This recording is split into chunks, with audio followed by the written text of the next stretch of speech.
Hi everyone, this is Clara Rinchuni, the creator of aFREEcanah. So long time no see. It is good to be back. Very unplanned, very impromptu, but yeah, here we are. So where have I been for the past 4 years? Um, so when I started the channel 4 years ago, that was around 2020 when the pandemic had hit. Was it 2021? No, it was 2020.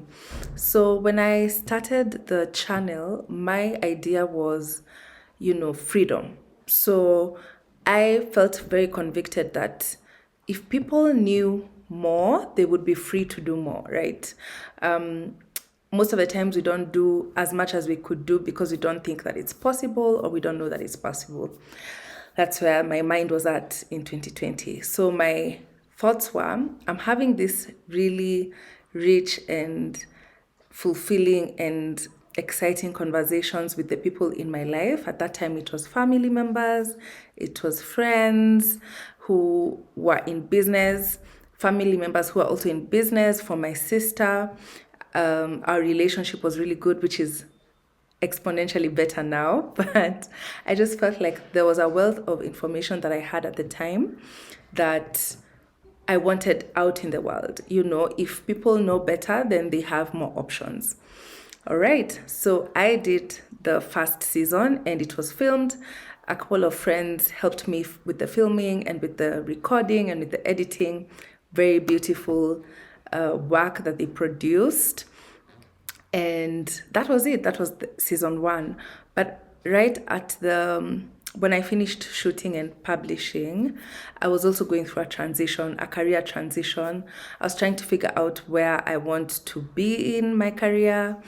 Right after publishing the last video, I got another job, and that job was deeply engaging. It was at a radio or entertainment company, so we had shows at night, during the day. Then on weekends we had events, so it was very hectic. Then I got another job at the World Food Program. It was a contract, and at that time I had committed to moving to the NGO space. So bear with me, all this storytelling is for a purpose.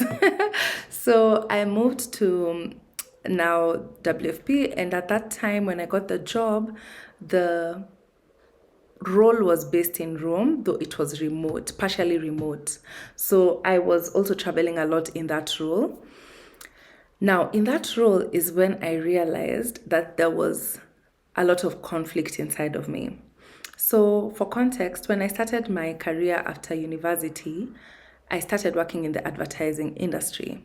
Then, after the advertising industry, I went into media. Then, when I was leaving the media company, is when I had decided I'm never going back because I felt like it was draining me. It was draining my soul. It was draining my. I was tired, and I kept on getting sick. And I was like, I don't want this life anymore. I want something different. At that time, I was also around 25. I was 25. So I was looking at now moving forward. And then you're looking at the organization. You're like, okay, if I was to move upwards in this industry, this is the type of life I would have. And I was like, there's no way I want to build a home with that kind of environment around me. So I was like, I need to make a change. So that's why I moved into the non-governmental organizations. Then in the NGO space is when I realized, so I was working in a place where wellness was championed. I was also working under very mature people. So in the media and advertising space, most people are young. Even what we were calling old was not old. So I moved to an organization where I was working under people who are like 60s or, consultants who are in their 70s. So that shifted my perspective. I remember when I was at the Gigiri office for the World Food Program, one of the gentlemen, one of the head of departments always used to work at 10 a.m. And I remember one day he asked me, Clara, why don't you work? And I was like, I'm fine. Like, this is fine. But that triggered something in me. So I started walking. Then by the time I was leaving WFP, I had started realizing that I had a substance use problem. It was not normal, because when you move out of this environment, you realize, oh, it's not normal to have a drink every day. It's not normal to take this and that every day. I also realized I had a problem because I was not able to connect with people from different cultures. I remember when I was leaving, one of my superiors was having a conversation with me, and he was like, we're looking for someone more senior, like someone who's able to engage with people and influence people to make decisions. And for someone to be able to do that, you need to be present. You need to have a presence. And I remember his sentiments were that sometimes that presence comes with age. And by the time I was leaving that contract, I knew clearly what was the hindrance. And at that time, I thought it was the substance use. Well, it was. But it was leading me to a deeper issue, right? It was leading me to inside, right? And I remember I tried changing my life by myself, the independence, the hyper independence. Let me not even say hyper independence, the independence in us as human beings. It's like, oh, that's a challenge. I got this on my own. I'm not even going to tell anyone that I'm struggling or, this is it. Well, I couldn't manage on my own. So I told my mom. My mom right now, she's a retired nurse. She's a counselor, and she's also a mediator. And I was forthcoming. I told her, this is my situation. I feel that I have a problem. And I feel like if I don't overcome this challenge right now, I don't feel like I'll live for long, because I feel like it'll eat into everything that I am and everything that I have. And I also remember expressing to her the shame and the shame that I felt. I was so ashamed. Even now that I reflect about it, I was so ashamed. I was so ashamed that that's what my decisions had led me to.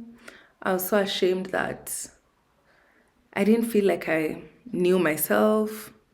I was so ashamed that I felt like I wasn't the person that she thought I was. So I was telling her to first ask for help and also ask for her forgiveness for not, being a good daughter, for just bringing this kind of shame to her. And also and I remember telling her that I won't judge her for how she feels about me or how she perceives me after that, but I just really needed help, and I didn't know who else to go to. So when my mom had me, because we were seated at the dining, she just came, she hugged me. I was really crying because I didn't know the outcome, because I was like, wow, this is the most important woman in my life, and I don't know if in this moment she's going to reject me. But I was so desperate that I was willing to take that risk. So anyway, I told her. She came to me, she hugged me. She hugged me so tightly because she was standing and I was sitting. Like I was, let me even reenact. I was sitting, I was like this. And she hugged me now because she was standing. And when she hugged me, because my ear now my hands were still covering my face because the shame was, I just felt like I could, how sometimes you can feel so ashamed. You want to hide from the world. You want the world to just swallow you and you disappear. So anyway, she hugged me so tightly, and she told me that nothing will ever change who she sees in me. She told me that she loves me. She told me that this is just a bump on the road. She told me that that's what life is. It's made of stories, and Stories are people who have gone through something and have overcome them. She told me that I'm already healed because I have seen the problem and have decided to change. Then she told me that who she sees in me. And then we prayed. And then she said, okay, so the first step, oh my gosh, as I reflect back, I'm just like, wow, 10 over 10, mom, 10 over 10, mom. She's like, okay, so the first thing we're going to do is we're going to clean your house, because we were at my place at that time. She's like, we're going to clean this house from start to bottom. And actually, we had gone to my place to pick some clothes because me and her were staying at my sister's at the time. Because my mom and dad stay in a country, so she'd come. Long story. We had come, the idea was we had come to pick clothes. But I just knew this, I didn't know it was the opportunity, but when we got into that house, I was telling myself, I'm not coming back to this house again, the same person. Otherwise, here Amanda, for non-English speakers, otherwise I'm gone, Non-Swahili speakers is what I was trying to say. It means that, that one is gone. So now we folded our trousers, we put on sandals, and we started cleaning. First we swept, then we cleaned. We removed every, how sometimes you keep bottles. Removed all the bottles. We removed all the paraphernalia. And she was like, is this over? Like, is that it? I'm like, yeah, that's it. So we put it in the trash. And she told me, that's it. You've changed. So is there anyone you usually call for these things? I was like, yes. She's like, okay, delete their number. But I know myself, I blocked them. I deleted the number and I blocked them. And then she's like, are there places that you go to that you do these things at? I was like, I don't go there anymore. And she's like, never go there again. Never go there again. I was like, okay. So we went to the trash, threw. We came back, we prayed again. So now my mom told me, now what we're going to do is, now that your contract has ended, don't look for another opportunity right now. Take this time to recover, as long as it takes. So she said, first, I'm going to take you to where she did now her counseling education. It's called Kenya Institute of Psychology and Counseling. So she took me there. She told me, first, you're going to enroll for a diploma in psychology and counseling, because you need to understand the skills of rebuilding your life. You need to build mental fortitude. You just need to learn how to do these things for yourself in the different changes that you'll go through. And then during the diploma, in the first semester, there's something called personal development that is required of everyone, but you also get 15 counseling sessions. So she said, you're going to start the course and start the counseling immediately. For you, you know why you're doing the counseling. You need support and you need to transform your life with someone. You can't walk alone. And you can't walk with me because I'm your mother. There are some things you might not be able to share with me, but you can share with a counselor. So that's what led me now to do the psychology and counseling. By the time I was starting the course, I was so low. And I remember the class that I'm in, God is so faithful. The class that I was in, I met some really good women. Very good women that I'll carry for long. I'll work with those women for long. Most especially a lady called Heather. She was also a classmate of mine. We were in the same class.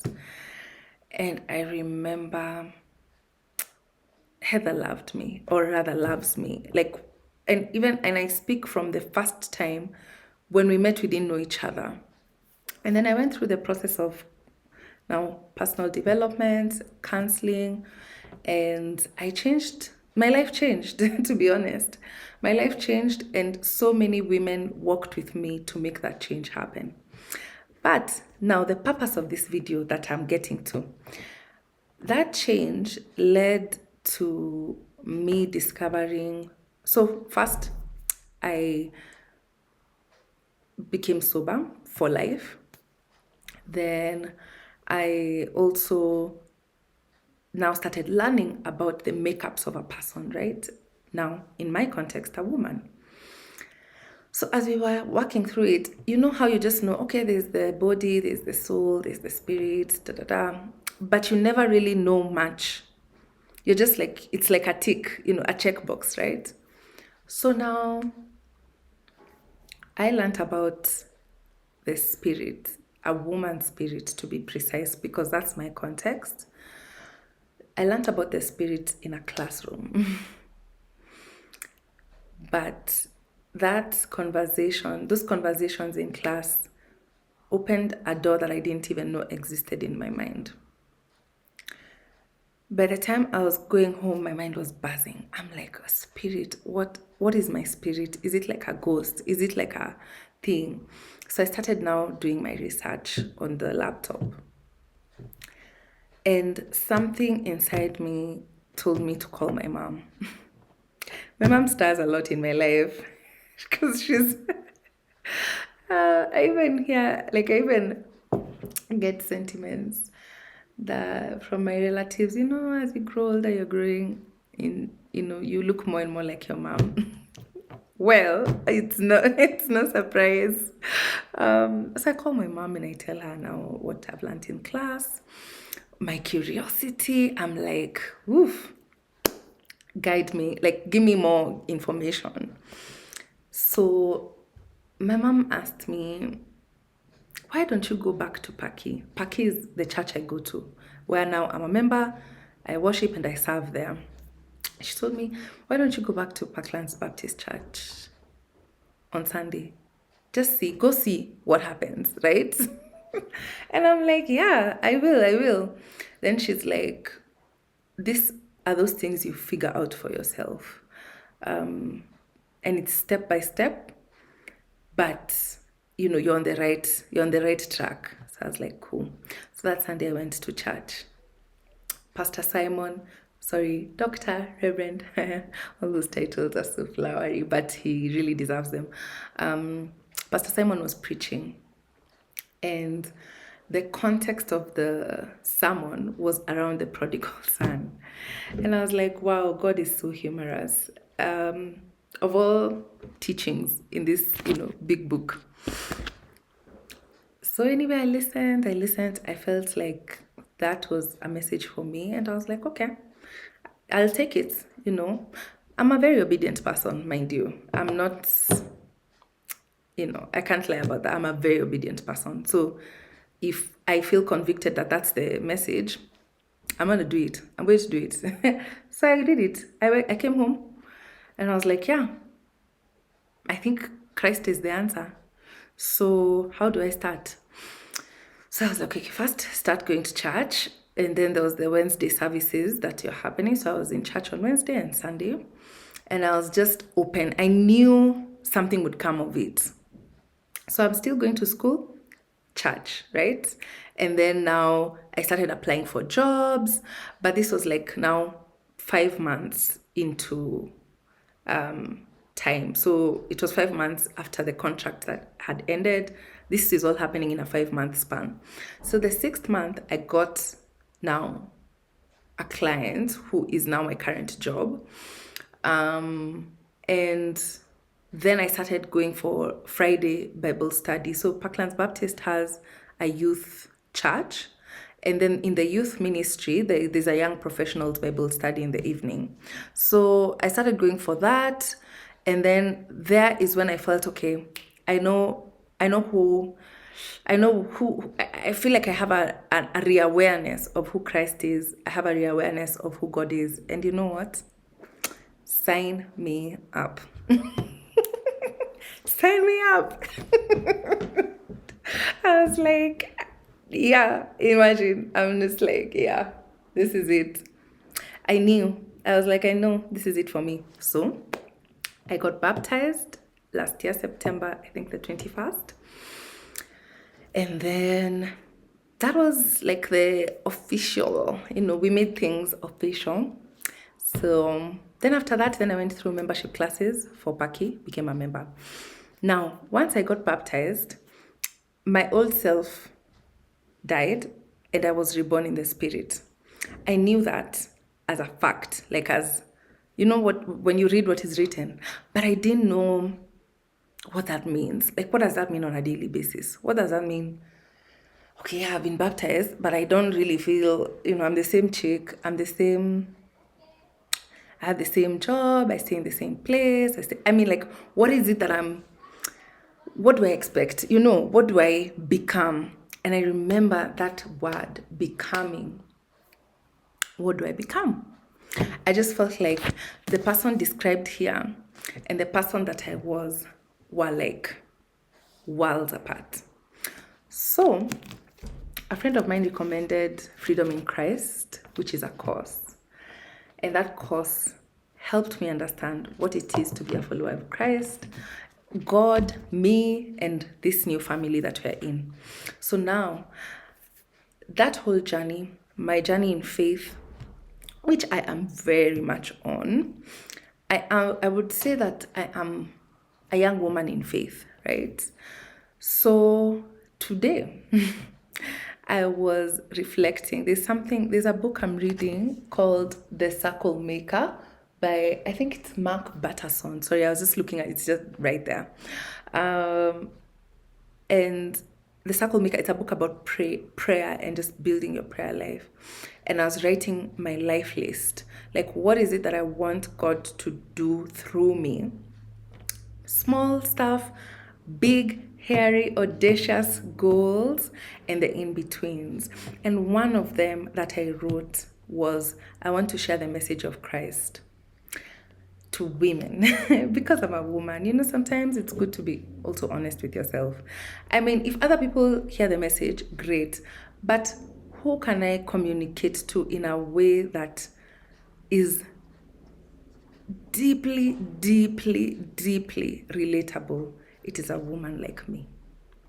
So that's why I went to my laptop and I clicked record new movie. I think this is, it's QuickTime, like record. And this is then the beginning of the new season of aFREEcanah. I'm going to be filming this season right at this place. Different things, different journeys. And when this season is over, we are also going to move locations.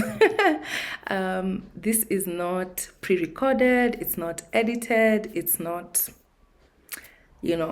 all the jazz, how the previous videos were so cool. This is just me clicking on record and sharing the message that I have for the week or for the day, depending on the time. But I feel that God calls us to speak. God calls us to do something that is called witnessing. It's like, landing a gold mine. You've bought land, you discovered gold. Do you go back to your family and tell them, hey, tumeomoka, we have become rich? Sorry, I keep on remembering that this could be a multilingual audience. So kuomoka is sheng. In English, it means we've struck gold, we are rich now. Do you go back to your family and say that? Or do you stay silent and sit on that gold? I'm choosing to share these goals that I have discovered with everyone who can hear. And I'm hoping that one day a woman like me will not have to go through hoops and, so many Google searches, especially African women, trying to find relatable stories of faith. We'll talk about culture, we'll talk about the things that affect us as African women who are from a different part of the continent, because I feel like everyone can speak to the women that are from their area. And once I keep on maturing in faith, maybe God will send me to other people. But today, God is sending me to women like me who are either curious, who have transformed, and they don't know, okay, what next? What does this life look like? or who are believers but are looking to access the other parts of freedom in Christ, or who are looking for other women to connect with. So if this message is true for you or for someone you know, please share, please like, please subscribe, please comment and tell me how you got to find faith, or how you got to know about Christ and believe in him, and root your identity in him. All right, bye guys, see you soon.